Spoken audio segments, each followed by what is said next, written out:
Hello guys, पहिला यो नानीको टिकटक भिडियो हेरौँ अनि त्यसपछि फन्नी कमेन्ट पढ्ने है त।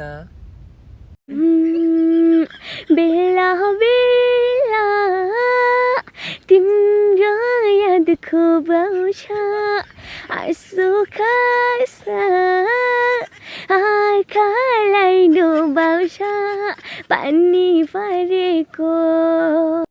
यति धेरै राम्रो लुकेको प्रतिभालाई अझै लुकाएको राम्रो हुन्छ। बिचरा अब त डाक्टरले पनि सक्दैन भनेछ। कोइलीको जस्तो स्वर छ भन्दा कोइली रिसाउला भन्ने डर पापी संसारमा कसको के भयो।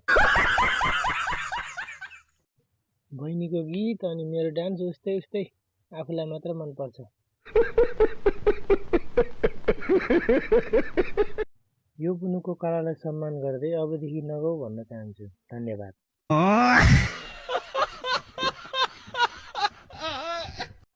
बल्ल ओरिजिनल भिडियो भेटियो। यस्तै भिडियो हेर्नलाई मलाई फलो गर्नु ल।